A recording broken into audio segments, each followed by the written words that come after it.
আমি এসে গেছি যে এবার পৃথিবীর কোনো শক্তি তোকে আমার হাত থেকে বাঁচাতে পারবে না।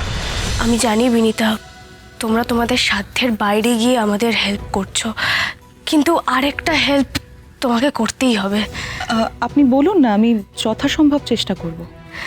যেভাবেই হোক জেজেকে সংশোধনাগারের বাইরে বের করে আনতে হবে।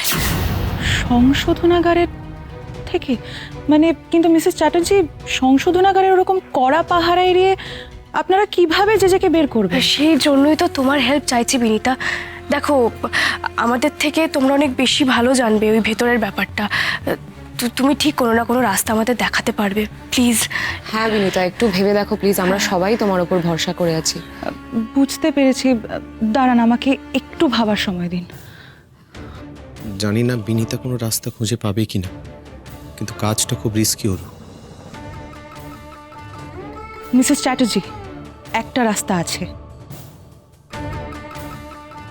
রাস্তা আছে? কিন্তু কি রাস্তা? বলছি, কিন্তু একটা কথা মাথায় ঢুকিয়ে নি, আপনাদের যা করার আজকেই করতে হবে। আজকেই? হ্যাঁ, আজকেই। আজকে সংশোধনাগারে যে কালচারাল প্রোগ্রামটা আছে সেটা চলাকালীনই আপনাদের জেজেকে ওখান থেকে বের করে আনতে হবে। ওটাই একমাত্র সুযোগ, না হলে বড্ড দেরি হয়ে যাবে। কেন? আপনি এরকম কেন বলছেন? দেরি হয়ে যাবে মানে? বলছি, আসলে জেজের উধাও হওয়ার পিছনে যে সুজয় স্যারের হাত রয়েছে সেটা জেনে আমি সুজয় স্যারের উপর নজর রেখেছিলাম। আমি স্যারকে ফোনে কথা বলতে শুনেছি আজকের কালচারাল প্রোগ্রামটার পরে জেজেকে সুজয় স্যার অন্য কোথাও একটা সরিয়ে দেওয়ার প্ল্যান করছে।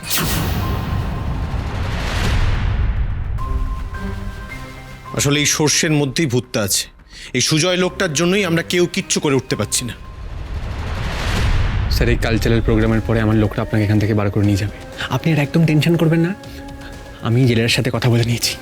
সুজয়, এই কথাটা আমাকে আগে বললে বেটার হতো, তাহলে আমাকে সবার সামনে যেতে হতো না। স্যার, আপনি বলা মাত্র আমি ওনাকে ফোন করেছিলাম স্যার, কিন্তু ওনাকে ফোনে পাইনি। আপনি প্লিজ টেনশন করবেন না স্যার, আমি ওনাকে বলে দিয়েছি যে আপনার শরীরটা খারাপ, তাই অনুষ্ঠানে আপনি প্রেজেন্ট থাকতে পারবেন না। আচ্ছা সুজয়, তোমার এই কথাগুলো জেলার বিশ্বাস করেছে? 100% স্যার, আপনি বেকার বেকার তো চিন্তা করছেন।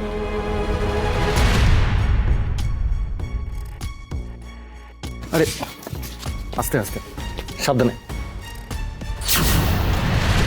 আমার মনে হয় আপনি ভাবছেন যে আপনি যখন আজকে পড়ে গেছিলেন তখন সাক্ষ্যজিৎ আপনাকে দেখে চিনতে পেরেছে, তাই তো? না, তা চিনতে পারেনি। চিনতে পারলে থোড়াইও চুপচাপ বসে থাকতো।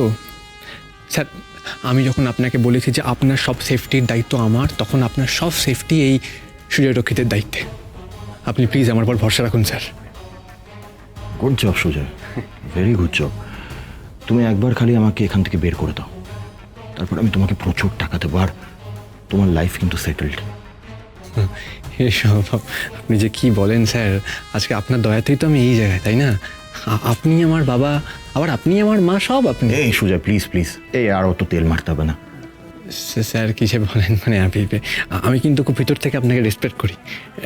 এনিওয়ে স্যার, আপনি রেডি থাকুন, সময় মতন ওরা এসে আপনাকে এখান থেকে সেফলি বার করে নিয়ে যাবে। হ্যাঁ, এটা বস, শোনো শোনো।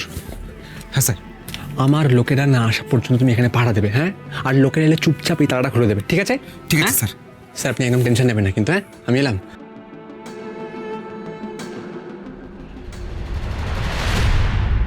সাক্ষ্য, তুমি আর আরশি যতবার আমাকে ধরার চেষ্টা করবে, আমি ঠিক এভাবেই তোমাদের নাকের ডগা দিয়ে বেরিয়ে যাব।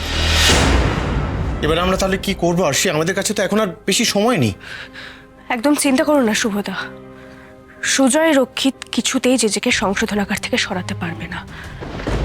অনুষ্ঠান শেষ হওয়ার আগেই আমরা জেজেকে ওখান থেকে বের করে নিয়ে আসবো। কিন্তু কিভাবে আসে? আর আমরা মানে তুইও যাবি নাকি?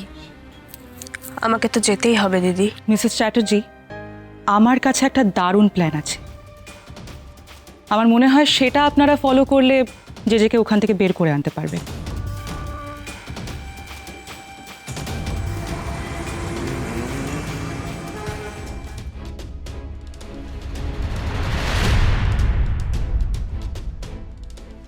অনুষ্ঠান তো এক্ষুনি শুরু হয়ে যাবে, ওদিকে আসি যে কি করছে কিছুই তো বুঝতে পারছি না। ওর সাথে যোগাযোগ করারও তো উপায় নেই, একটা ফোনও যদি থাকতো।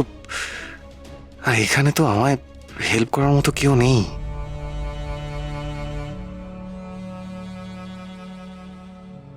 বাবলুদা, এই তো তোরা এসে গেছিস, আমি তোদের কথাই ভাবছিলাম। আর সায়ক, তুইও এসেছিস? আমি তো ভাবতেই পারিনি যে তুই আসবি। খুব ভালো লাগলো রে। অত খুশি হওয়ার কিছু হয়নি দা ভাই, এমন ভাব করছিস যেন তুই হিরো, আমরা হিরো শো দেখতে এসেছি। বাবা তুমি সব সময় সব জায়গায় যেটু কিভাবে অপমান কেন করো বলো তো? মানে এভাবে অকারণে মিসবিহেভটা করার তো কোনো মানে হয় না, তাই না? অপাল একদম চুপ কর, পাকামি করিস না। শোন দা ভাই, একটা কথা বলি, আমি এখানে আসতে একদমই চাইনি। নেহাত কাকই আর অপালা জোর করলো বলে এখানে এলাম, আসার ইচ্ছেই ছিল না আমার এখানে। অপালা এদিকে আয়। সাকোদা, তুমি সায়কের কথা কিছু মনে করো না প্লিজ। হ্যাঁ রে পড়ু, এবার আমাকে বলতো, আশি জেজেকে এখান থেকে বের করার কোনো ব্যবস্থা করতে পেরেছে? বিনিতার সঙ্গে তোদের কথা হয়েছে? এত চিন্তা করো না বাবলুদা, বিনীতা ম্যাডামের সঙ্গে আমাদের সব কথা হয়ে গেছে। উনি ঠিক কিছু না কিছু একটা ব্যবস্থা করে নেবেন। আচ্ছা, কিন্তু আরশি, তারপর ঋতু, শুভ, ওরা কোথায়? ওদের দেখছি না যে। ওদের দেখতে পাচ্ছ না কারণ ঋতু আন্টি, পিসেমশাই আর জেঠি অ্যাকশনে নেমে পড়েছে।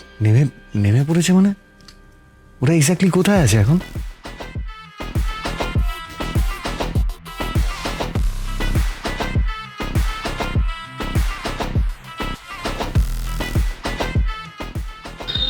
মিসেস চ্যাটার্জি, আপনারা সংশোধনাগারের ভিতরে ঢুকে গেলে আমি কিন্তু আপনাদের আর কোনো হেল্প করতে পারবো না।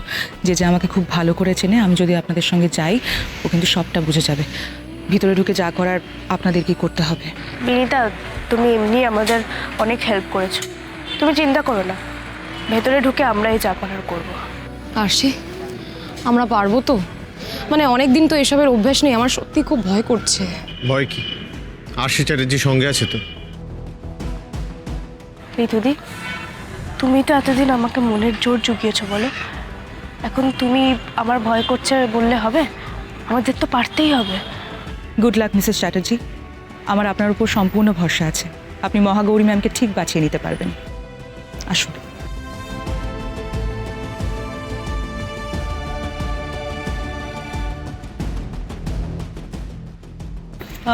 ওনারা দক্ষিণপাড়া থানারই কনস্টেবল, আমার সাথেই এসেছেন। এই কালচারাল প্রোগ্রামে ওনারাও ইনভাইটেড। জান,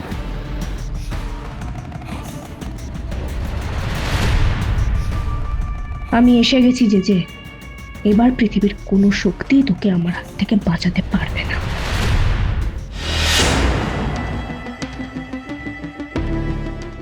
কি খবর? সাক্ষ্যবাবু, মিসেস চ্যাটার্জি, ঋতু আর শুভজিৎ বাবু এখানে ঢুকে পড়েছেন। আপনি আর কোনো টেনশন করবেন না। কি হচ্ছে আমি তো কিছুই বুঝতে পারছি না।